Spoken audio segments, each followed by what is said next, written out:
Hi, everyone. Thank you so much for joining us today, and a huge thank you to Alexander Man Solutions for making this discussion and this webinar today possible. My name is Madeline Laurano, and I am the founder of Aptitude Research, and I am joined here today by two experts, two talent acquisition leaders, Crystal Lewis, who is a talent acquisition executive and former SVP at Bank of America, and Ed Crow, who's the Divisional Director of Talent Acquisition at Lowe's. So thank you both so much for being here today. I know we have a lot of information to cover, and I'm really excited to talk about the challenges and the strategies around specifically hourly hiring, a topic that really doesn't get as much attention as I believe it should. But before we get started, and I know we have a lot to talk about, we're going to just go over a few housekeeping items for all of you on the call. Just a few things that I want to cover. The first is that this is a listen-only discussion. That being said, any question you have, please submit it through the chat. You can find the chat right there on the right-hand panel of your screen. And please send in your questions. We're going to try to answer as many as we possibly can. For those questions that we can't answer, we will follow up later with a post-discussion wrap-up and email. The other thing that I want to mention is that this is being recorded, so you can listen to it later if you'd like. You can certainly share it with anyone in your organization or anyone that might be interested in this topic. The other thing that I think is important to mention is that we really want to make this interactive. It's a really interesting discussion. There's a lot that we have to talk about, but we want to make sure that you have an opportunity to participate and share your questions. So certainly please use that chat. So it's a really interesting time in talent acquisition. It's interesting because with my friends at AMS, we planned and talked about doing this discussion at the end of last year. And at that time, the world was a very different place. And we weren't talking about COVID-19 and thinking about COVID-19. And now these thoughts certainly seem to occupy a lot of our thoughts today. And we're living certainly in a time of uncertainty.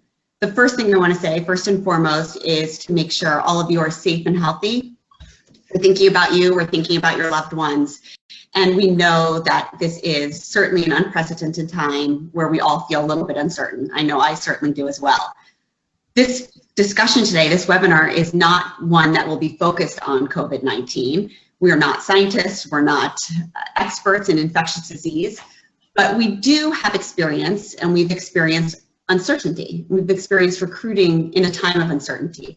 So I think that's important to address, and I'm hoping, Ed and Crystal, that we can open up this discussion just talking about your experiences and recommendations to anyone on the call about recruiting in this time of uncertainty. So Ed, I'm gonna hand it over to you to kick this off. Thank you very much, Madeline. Yeah, I'm learning a lot, right, over these last few weeks. Because it's just uncharted territory, isn't it? It's changing. It's not really changing on a daily basis, right? It's almost sort of hourly. It's interesting. I was talking to a good friend of mine this morning, and I have a decent sized team that are all based out in the field, right? They sit in multiple different states across the country, and you know, I worry about them, right? And it's been humbling, quite frankly, that the dedication I've seen from them in supporting the districts and the stores that we have, right? These districts and these stores are like, I have recruiters on the ground. They're called TAPs, TA partners, and they're like families to them. So they are very driven and getting these stores hired up because, you know, we're busy, right? We're supporting the local communities. I get a lot of questions throughout the day up through my managers. And at one point I thought, crikey, I don't know the answer to all these things, right? Straight away. So my message largely has been, if it's legal and it's ethical, make the judgment call. Right? Yeah. I'll go and find you the answer as soon as possible, you know, it'll work itself out. So that's I've been encouraging, you know, sort of leadership is local as much as possible, but supporting the team, because it's a very different conversation to what it was a week ago, 2 weeks ago. Yeah, certainly. So a lot of trust, it sounds like, a lot of support, collaboration, and flexibility with just being able to trust people on your team and make changes and support them in that process. So that's great. Exactly. Thank you. Crystal, I know you've experienced different changes when you were at Bank of America, and certainly times that felt a little bit unsure. What was your advice or any experience that you want to share about uncertainty? Yeah, I think the biggest thing is I look back and think about something that was similar. Obviously, this is uncharted territory because we're talking about a health crisis, but during the financial crises, we had a huge time of uncertainty as it related to, working in a financial institution to begin with, right? So you're trying to recruit under a climate where your recruiters are concerned about their own livelihoods, but yet we're out trying to still recruit because, just as today, you want to be able to get to your money, you want to be able to go to Lowe's and get what you need, and so the show must go on, if you will. So I think as I think about this, the biggest advice that I could give is really around communication. You have to communicate consistently across the board. Everything. Don't take any little minute detail for granted. Your folks need to hear from you. The people that work for you, your recruiting teams need to hear from you, and obviously the people that you are hiring need to hear from you. It's a time of uncertainty for them. Reaching out to them and giving them some white glove treatment before they walk into the door is really important at this period of time. It's great advice, and for some people, yeah, go ahead. I think for some people, they feel really uncertain and they don't know if they should be communicating or if what they're communicating is wrong. And I think, both of you have shared that communication is a good thing. You have to do it. It's better to show your support, trust that they're making the right decisions, and continue that communication. So yeah, Crystal's hit the nail on the head. It's over communicating with everybody, right? And we've got candidates that are nervous, right? Before starting, and talking to them and saying, hey, we're putting, your safety is paramount. We're putting these steps in place, and so on is so important. And they really appreciate it. Some of the feedback that we've had, taking those extra steps. So yeah, communication. So speaking of communication, it's interesting to me because we just did a recent research project with AMS and found that 62% of hourly candidates aren't receiving any communication or feedback during the process. And to me, communication is the candidate experience. So Ed, I love that you're talking about not just communication with your team, but also with candidates. What do you see in terms of communication at your organizations and how you're communicating with candidates, just in general? What works, what doesn't work, what types of communication are really important for specifically hourly workers? Yeah, it's interesting, because we have scheduling coordinators that are based in stores, and they help book interviews, right? And arrange start dates. And we struggle getting that right at the beginning, right, and having successful interview days and so on. Texting has worked so well, right? It's the response rate just goes through the roof when you're texting. Because these days, if you see a number you don't recognize, a lot of the time you don't answer it, do you? Right. Right. But if you say a text saying, "Hey, it's such and such, please call me back," or is this time good? It's great. And the other thing is that it's back to my whole sort of leadership as local. Some of these districts or communities, you might communicate with them in a different way anyway, right? I mean, phone call might be a better mode of communication than text in other areas. But and what I always say is phone, text, email. Right, and put some passion into the messages that you leave, people, right, and some interest in them. I think it comes back to the whole sort of craft of recruiting, doesn't it? Right, building that excitement and that interest every step of the process. But I mean, like the lack of communication or missing candidates or not getting back to them quickly, it always worries me, right? Which is why I really push it. And there's more and more technology coming out to support that, right? Yeah, several different ways of doing it, but texting just works so well for us. Yeah, texting, I know for me, if I receive a text, I'm more likely to respond, and I'm definitely not going to pick up the phone if I don't recognize the number. But I like what you said about, not putting all your eggs in one basket, having different types of communication available, and really, going back to what those relationships are and how people are going to respond, having multiple options for that. Crystal, what's been your experience with communication and what works or does not work? Yeah, I would say that communication is probably one of our larger challenges. Like Lowe's, we high volume shop. We've got a lot of candidates that come in. Obviously, their expectations are that they want to hear from us. Unlike other organizations, as a financial institution, we are heavily regulated. And when you were saying text, and we all know that that's the easiest and best way to communicate, guess what?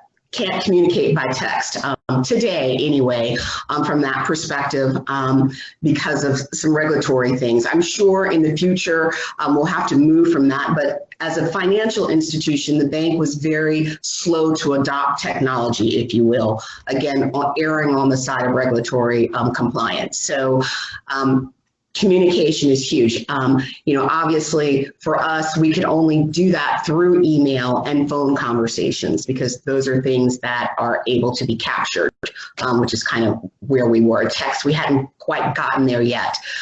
So with that being said, that's very challenging, because for the very points that people don't answer their phone, people don't always look at their email. And when you're looking at someone who is, a passive candidate, so to speak, it's really hard to get in touch with them. I think the flip side of that, or in addition to that, is the fact that,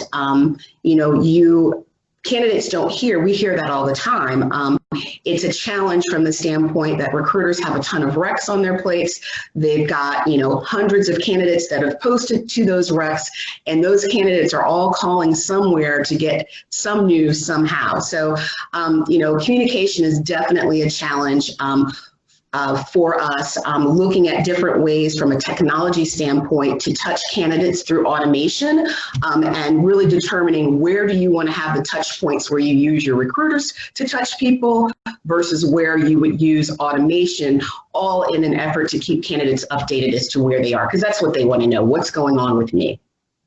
Right, so thinking about the important, yeah. And then also, I like what you said about really, understanding, what the candidate wants to hear too. So it's not just the type of communication, but the message that's being delivered as well. So yeah, communication it's a really interesting challenge right now. We're seeing more options for companies, and yet it's automating it seems to help recruiters out and helps candidates certainly get the information that they need. I think some of this chatbot technology that's developing, right, with the texting capability is just superb, right? Yeah. And it's really come on the last few years, and being able to put that, the power in the candidate's hands, right, and the ease of being able to apply through a chatbot, for example, is just fantastic as well. I'm excited about the developments in that area, actually. Yeah, I am too. And if you think about, Crystal, even what you were saying is your recruiters are spending so much time scheduling, or they're not able to reach out to anybody at all. Wouldn't candidates prefer to be able to get some of those basic questions answered in a really simple way, where they're only engaging for a couple minutes through a chatbot? I think it's brilliant too. I think it's definitely, we're going to see an uptick in this in the next couple of years. Yeah, I would agree with that for sure. Because as a leader, I want to make sure that my resources are being utilized in the moments that matter, as we like to say, right? And have I received your application is not necessarily as high on the list of moments that matter as to where are you in the background check? Are you, did you get everything taken care of? Do you have any questions that I can answer for you before you're showing up, for the folks that we've already made offers to? And not that, try to treat everybody equally from a candidate versus a hire perspective, but, really taking the time to understand where a automation fits best in the process. Right. So there's a lot, as you both mentioned, that have changed with candidates. I think their expectations have changed. They're more sophisticated. They're more comfortable using things like text and chat bots. But Crystal, you said something really interesting to me last week, which is candidates have changed, but the hiring manager mentality has not changed. And I think that's really interesting, and probably something we don't talk about enough is we're seeing advances in recruitment. We're seeing recruiting teams building out these capabilities and skills. Candidates are more sophisticated, yet our hiring managers still present some challenges with old mentalities that don't necessarily support what we're doing. So what has been your experience in how to change that mentality and how to better work with hiring managers through this change? Yeah, I think it's a tough one, right? Because I've never met a hiring manager that didn't know how to recruit better than me. They are the experts on hiring for them, as they like to believe. So really, I think the only thing that you can do is you have to show them the results as it relates to new modes of doing things, right? I've got hiring managers that, still want to go to a job fair. I'm like, okay, we'll go to the job fair if that's what you want to do, but let me bring this technology in place with us while we're there so that we are able to move the process through quicker. I think the biggest challenge from a hiring manager standpoint, coming from the right place, is they want to do the touches, they want to feel the candidates. But as we all know, in this day and age, especially from a hourly perspective, time is of the essence. And so while hiring managers want to take their time and feel comfortable and talk and invite candidates back 3 or 4 or 5 or 6 or 7 times, we just don't have the opportunity to do that anymore if you want the best candidates. So it's really demonstrating to the hiring managers, give me, a week, 2 weeks, let me do it our way from a technology standpoint, or just from the standpoint, you stand back and then I will deliver these candidates to you that are your liking, and we're not going to go to the job fair, we're not going to use your antiquated ways of doing it, and just showing them the results. And 9 times out of 10, when we're able to get them to take a step back and bring them the candidates that they're looking for, they will go for it. But, at the beginning, whenever, we meet with a recruiter, especially a hiring manager that hasn't hired for a while or, is new to the process, we spend most of the beginning conversations around talking about things that they want to do that we already know are not very prudent, and then taking a step back and saying, okay, this is what we're going to do. Yeah, so interesting. Showing them the results. And you said something very similar, which is the data. The data helps you change that mentality. Absolutely. I work with hiring managers. So interesting, candidates' perspective, candidates' communication, talking and changing this hiring manager mentality. One thing we haven't talked about that I'd love to spend a little bit of time on, and I think it's really interesting given both of your organizations, Bank of America and Lowe's, is brand and brand reputation, and how that plays a role in recruiting hourly workers, and also this idea that we have these strong brands. Do we necessarily need to, actively reach out to people when they should be recognizing who we are? And Crystal, I know that you've had some time with that and experience with that as well. Absolutely. I mean, very fortunate to be able to recruit for a brand like Bank of America. Obviously, it's an outstanding brand, but sometimes it leads itself to internally having brand, as I like to coin it, brand arrogance, right? Everybody wants to come and work for Bank of America, and, they should be, we should be able to attract brain surgeons, if you will, to take these hourly jobs. It's a mindset, and it puts you in a, it's a conversation that we have to have with hiring managers a lot from the standpoint. In the hourly market, you're just knowing your candidates, right? In the hourly market, these folks are, interested in putting food on their table. And so, yes, I'd love to work for Bank of America, but if, you know, the ABC store down the street is offering 50 cents more an hour, then they're going to go there. So, you know, you have to be careful with the brand as well. And then the flip side of that is that, you know, you have to have a great hiring process, right? Because you don't want to damage the brand that you have, right? So, you know, as we talk about, one in two every households in the U.S. are Bank of America customers. So that would lend itself to 1 in every 2 candidates is a Bank of America customer. So their candidate experience, you know, good, bad, or indifferent, can reflect whether or not they want to do business with us. So, you know, having a great brand has its benefits as well as its downside as it relates to hourly hiring. Ed, would you agree with me? Yeah, it's interesting actually, because I've been trying to crack the code on some of this, right? And I think how hiring managers, their part in this and brand recognition, it all links. And what I find out, if I've got a recruiter that's a good relationship builder, right, is a good client relationship builder and builds trust, they can advise, influence, educate hiring managers, right, to say, hey, Lowe's is a fantastic brand, right, but we're not the only one out there, and we're up against it. And you gotta trust me here, right? And we have to pull these levers, and you know, we have to follow this process for these reasons, and then backed up with data as well. I know it's a bit cliche that data tells the stories, but I've got so many examples of where I've been in stores and they've said, well, you know, hiring's a problem, and then you pull up the data and you say, well, you just got to interview faster, right? You got to move every step of this process. You got to move faster, but you can also show them data and good external data these days, right? And say your applicant flow is going to be really low, right? Everyone in this store needs to be recruiting. I need you to think like a recruiter, right? And everybody needs to be out there selling as an employer of choice in your local area.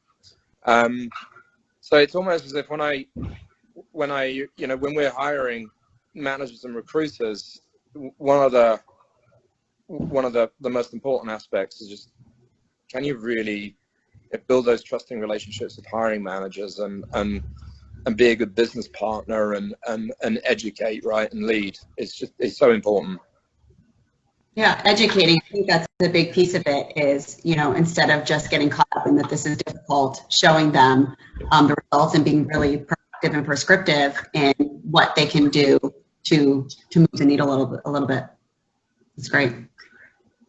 So we've talked about Justin, even in the short time already, but I'm hoping you could share a little bit, ask you a tough question here, about if you could change anything in talent acquisition at your organization, specifically to hourly hiring, what would that be? Crystal, I'll start with you. Yeah, I think one of the things that I've always liked to do, thought about doing this, and of course I retired last year, so it's easy for me to say this now, but I think the biggest piece from an hourly perspective would be around taking the hiring decision from the hiring manager for hourly specifically. The Bank of America hire a ton of class hires. It would be my preference that if I need to have 20 hires that start in Piscataway, New Jersey, that my TA professionals make those decisions. They're looking for these people every day. You know, they're very seasoned. They work, to your point, Ed, of having that trust with the hiring manager. Let's talk talk about what it is that you're looking for. What did I miss last time? What can I find this time? And let us make those hiring decisions for you to speed up the process, because you have to speed up the process. If we're all competing, and hourly, we're all competing for the same candidate, regardless of the type of job that it is. It's hourly hires. So the candidates are going to go for the job that they get in hand and not wait around for you. So the quicker I can move the process, the better. So my goal, or my want, if you would be, is to take the hiring manager out of those hires and let the TA team bring in those hourly hires, make those hiring decisions. Wow. And the automation can certainly support that too, that throughout the process, not just with the communication, but in the decision making as well. What about you? I'm with Crystal on that one, but I go back and forth. I have to admit, some days I'm like, let's I like to think my team knows what they're doing, right? And they know what good looks like, and let's make these hiring decisions and get them in the store. And some days I think, well, I really need these hiring managers to have skin in the game from day one, right? And because if you think about it, really the most important hire, arguably for us, is that entry-level role, right? We've got stories of members of our executive leadership team that started as seasonal employees, right? So, that they're the ones that are then developed, and they move into sales specialist roles and supervisory and management roles, and they contribute to that, the atmosphere and that sort of family feeling that the best stores have, right? So at the beginning, I have to admit, when I joined, I was like, let's make all the hiring decisions and book the start dates, and we're off to the races. And infuse lots of technology and artificial intelligence and all that, right? And then reality kicks in a bit, right? Especially when I speak to some of my store managers, and I'm like, why have you interviewing so many? It's a seasonal role. Make the hire. And quite rightly, they push back and they say, hey, I got to get the right people in here. Like, this is my store. This is my people. It's my community, right? I own this. I want to be comfortable with the people I'm bringing in, and it's very difficult to argue that, Yeah. Right? Yeah, it goes back to the brand too, the loyalty to the brand, and I think it's an emotional decision. So yeah, it's to just kind of automate a lot of that, or bring in AI to make those decisions. Yeah, very interesting. So I have one more question that I'm going to ask you in a minute, but I just want to remind anyone that's listening and on this call that has questions. I'm sure there's a lot. It's a great opportunity to ask these two talent acquisition leaders your questions. You can submit those questions right into the chat panel here. So my last question for you, and you've already shared so many recommendations in terms of communication, staying flexible, being able to show support, and think about brand as part of talent acquisition. My final question is, what would be the one lesson learned that you would leave the listeners here today through your experience with recruiting hourly workers? And I know. I mean, I could spend the next 30 minutes thinking about this, quite frankly. But if there's one thing, right, and you probably think I'm going to say candidate experience, and it's just so this is a singular focus on candidate experience, which is a popular thing to say, and it's the right thing to say in many ways. But designing a process and technology that has the end user in mind, and that's the hiring manager and the candidate, really.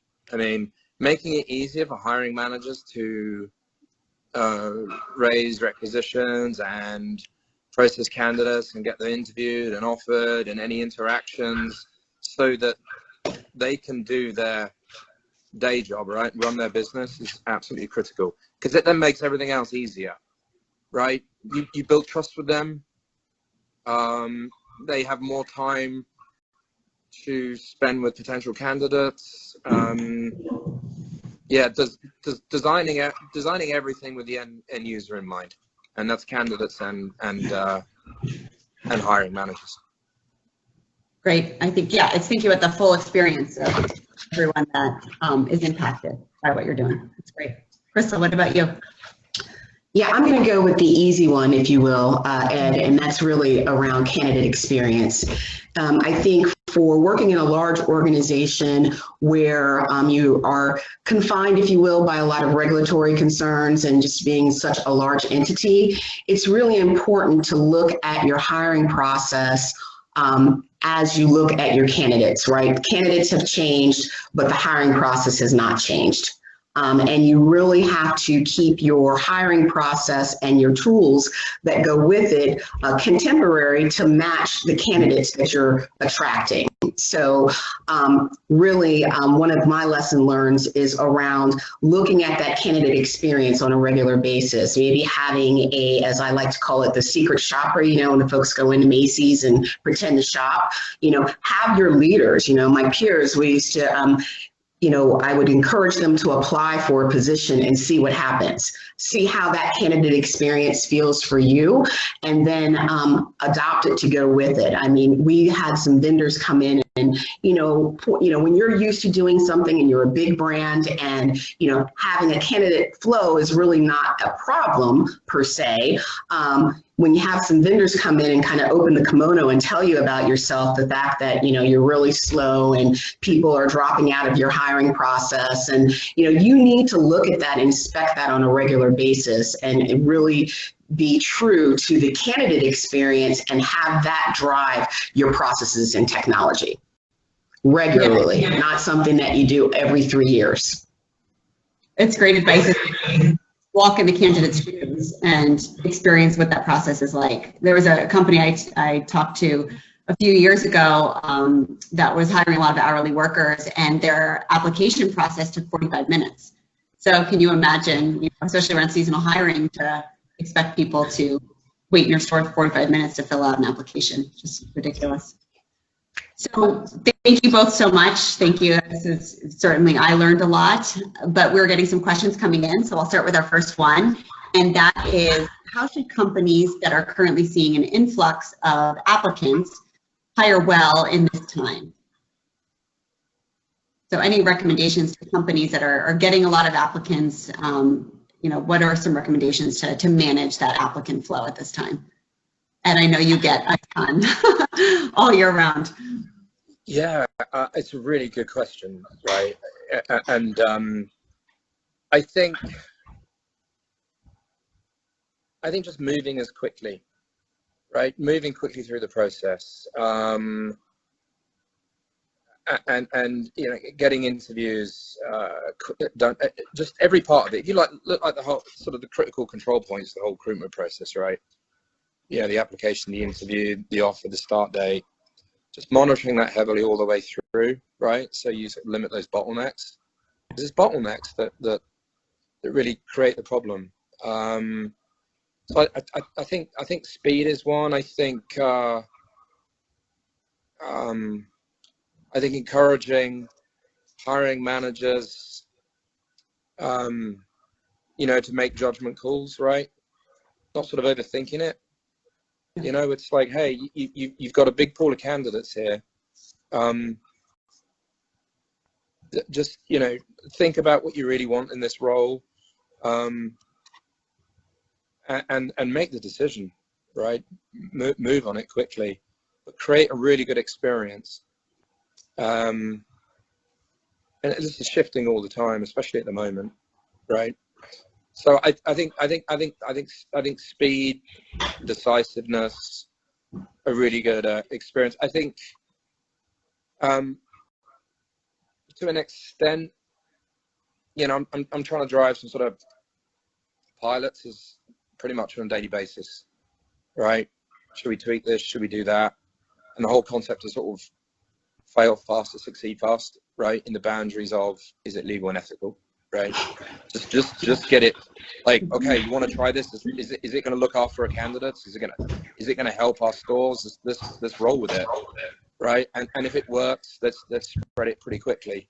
As long as the the technology and everything else sort of stands up to it. So I think there's an agility aspect to it as well. If that helps. Yeah, I think the speed, the agility, the efficiency around it. I think if candidates were all on this call right now, they'd all be applauding. So that's great. Crystal, anything that you would add to how do you manage that applicant flow? Yeah, I think obviously your applicant tracking system is huge. If you've got a state-of-the-art applicant tracking system, that can help. If you're a smaller company and you're touching and you've got a less contemporary applicant tracking system, that'll be a little tough. But I think this is kind of contradicting what I said in regards to keeping the hiring managers out of it.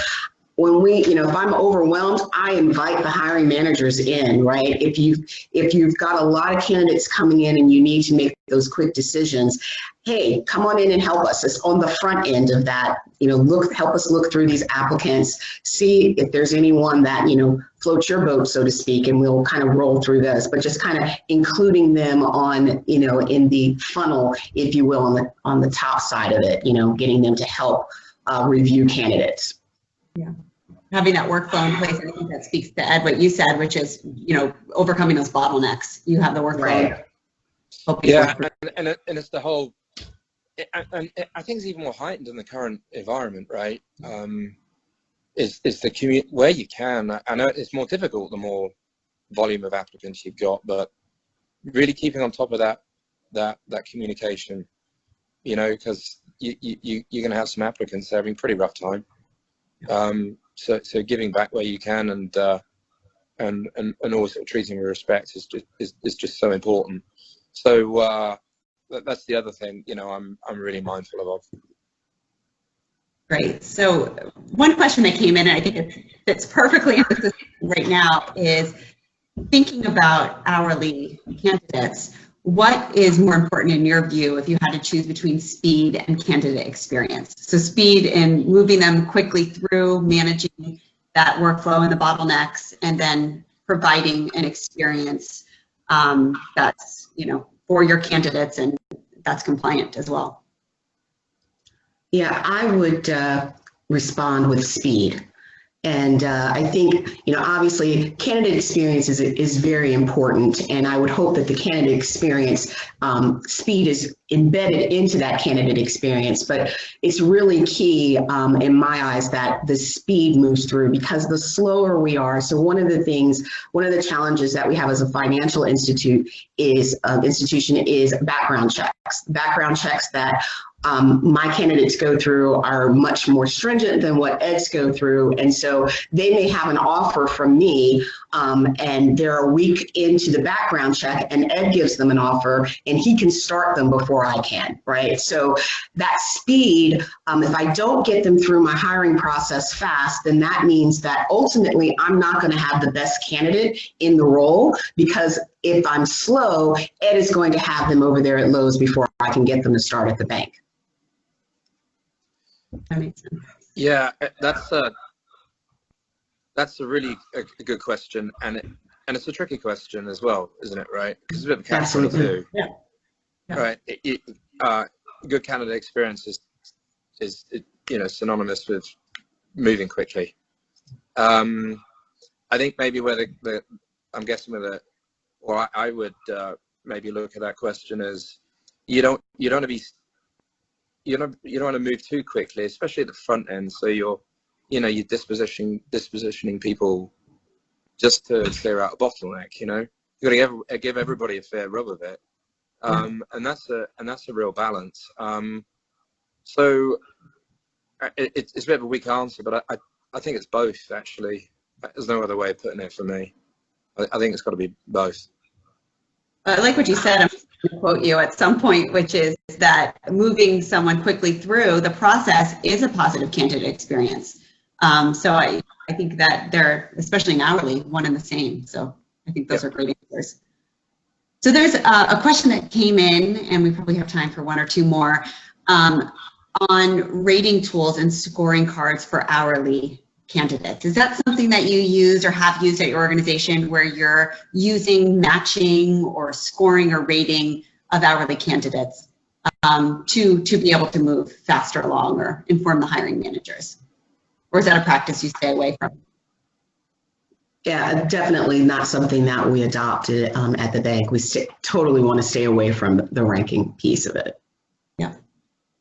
Yeah, I mean, there's a slating element, right? But not a ranking. No. Great. And just one final question that came in, and I think then we'll wrap it up and thank everyone for listening in, is the candidate. We spent so much time talking about the candidate experience. And I know at both of your organizations, you have experience not just with hourly, but salaried workers as well. Do you see a big difference in how the candidate experience is today for hourly and salaried? And, you know, not necessarily in an ideal world, but how it is handled today? Is there a difference in your organizations and in how those experiences are? Yeah, it's interesting because I was the director over the corporate TA here at Lowe's, so I had the head office and the salaried roles out in the field, and now I'm in this, you know, in the store recruiting world. It should really be no different, right? Ideally, it's a very different environment when you come and you get onboarded at the head office, right? I mean, it just is, it shouldn't be different, but it clearly is, right? We have core beliefs and ways of working that we stick to and follow, right? And you know, an ethos that is from top to bottom, and really the head office here, the store support center we call it, is here to support the stores. That's all it is, right? We're here to look after them. So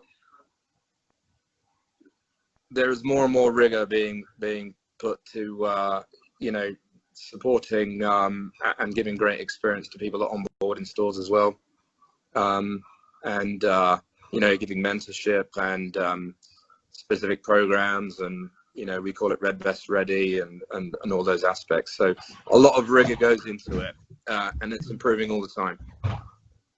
Excellent. Crystal, what about you? Is there a big difference in that experience? Yeah, I mean, ultimately there is a different experience, but what I would say, same process, higher touch. So the salaried positions follow the same process that we do for hourly. However, the recruiters that manage that process give a higher touch to a salaried candidate than what we are able to do for the high volume candidates. So that's how I would, you know, ultimately, like to Ed's point, it should be the same. I mean, you know, I have, depending if it's an executive, I might not even ask them to fill out an application. And, you know, the question always comes up with, you know, shouldn't the experience be the same? You know, shouldn't the same process that I do for somebody making $15 an hour look the same as somebody who's going to, you know, be at $200,000? And the answer from my perspective is always yes, but, you know, that does not always fly from a corporate perspective. So I would say that same process, higher touch. Great. This is wonderful. I learned so much. I know I'll be going back and listening to the recording because I wasn't able to take notes here, but thank you both for sharing so much. I know there's so much happening in the world today, and you're both so busy, and you know, there's so much changing just in talent acquisition and how it relates to hourly. So I really appreciate you taking the time and joining us. Thank you so much to Alexander Man Solutions for making this possible and letting me talk about a topic that is near and dear to my heart. So thank you all for listening. I hope everyone is safe and healthy, and anyone that has questions or wants to do a follow-up, I'm sure you're going to be getting an email